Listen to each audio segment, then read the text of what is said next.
മധുര നാരങ്ങയിൽ ഇനി ഓർമ്മയിൽ സൂക്ഷിക്കാൻ.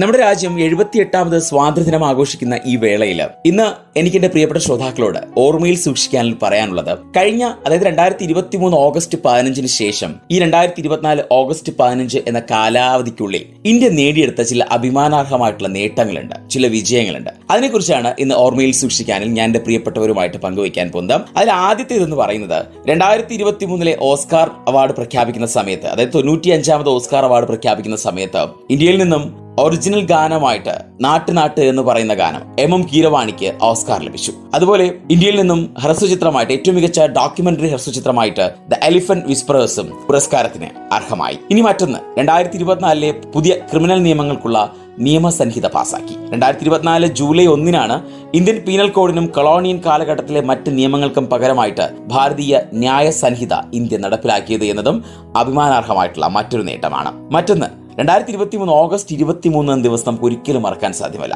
ചന്ദ്രയാൻ 3 ചന്ദ്രന്റെ ദക്ഷിണ ധ്രുവത്തിൽ വിജയകരമായിട്ട് ഇന്ത്യ ഇറക്കി ചരിത്രം സൃഷ്ടിച്ചു എന്നതും ഓർമ്മിക്കപ്പെടേണ്ട വസ്തുത. ഇനി വനിതാ സംവരണ ബിൽ പാസാക്കിയതും 2023 അതായത് നിയമസഭകളിലും ലോക്സഭയിലും സ്ത്രീകൾക്ക് 33% സീറ്റ് സംവരണം വേണം അല്ലെങ്കിൽ ചെയ്തുകൊണ്ട് പാർലമെന്റ് 2023 സെപ്റ്റംബർ 21 വനിതാ സംവരണ ബിൽ പാസാക്കുന്നത്. ഇനി മറ്റൊരു എടുത്തു പറയേണ്ട കാര്യം, ദിനം പ്രതി നമ്മുടെ മൊബൈൽ ഉപയോഗം ഇങ്ങനെ കൂടിക്കൊണ്ടിരിക്കുന്ന സമയമാണ് അല്ലേ.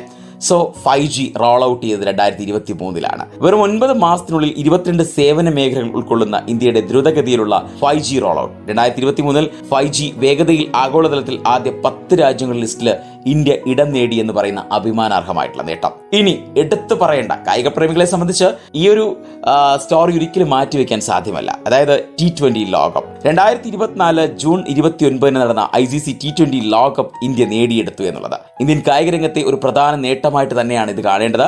ജൂലൈ 5 മുംബൈയിൽ വിജയ പരേഡോടുകൂടെ ഇത് ആഘോഷിക്കുകയും ചെയ്തു. അതുപോലെ തന്നെ സ്റ്റാർട്ടപ്പുകളുടെ കാര്യം, 1 ലക്ഷം സ്റ്റാർട്ടപ്പുകൾ രജിസ്റ്റർ ചെയ്തതോടെ ഇന്ത്യ ആഗോളതലത്തിൽ 3ാമത്തെ വലിയ സ്റ്റാർട്ടപ്പ് എക്കോസിസ്റ്റമായി മാറി എന്നതും എടുത്തു പറയണം. മഹാരാഷ്ട്ര, ഉത്തർപ്രദേശ്, അതുപോലെ ഡൽഹി എന്നീ സംസ്ഥാനങ്ങളാണ് രജിസ്ട്രേഷന് മുന്നിൽ നിൽക്കുന്നത് എന്നതും അഭിമാനാർഹമായ നേട്ടമായി എടുത്തു പറയണം. അപ്പോൾ ഇനിയും അടുത്ത വർഷം വീണ്ടും നമ്മൾ ഇങ്ങനെയുള്ള അഭിമാനാർഹമായിട്ടുള്ള നേട്ടങ്ങൾ പങ്കുവയ്ക്കുമ്പോൾ ഒരുപാടേറെ കാര്യങ്ങൾ പറയാനുണ്ടായിരിക്കട്ടെ എന്ന് ആത്മാർത്ഥമായിട്ട് ആഗ്രഹിച്ചുകൊണ്ട് തൽക്കാലം ഇന്നത്തെ മധുര നാരങ്ങത ഇവിടെ തീരുകയാണ്. മറ്റൊരു മനോഹരമായിട്ടുള്ള എപ്പിസോഡുമായി വീണ്ടും നമ്മൾ കേട്ടുമുട്ടും. അതുവരേക്കും ഒരുപാട് ഓർമ്മകൾ മാത്രം കൂട്ടുണ്ടായിരിക്കട്ടെ എന്ന് പറഞ്ഞുകൊണ്ട് തൽക്കാലം shining of. It's me RJ Arun from radio live with freshness in വേറെ ലെവൽ.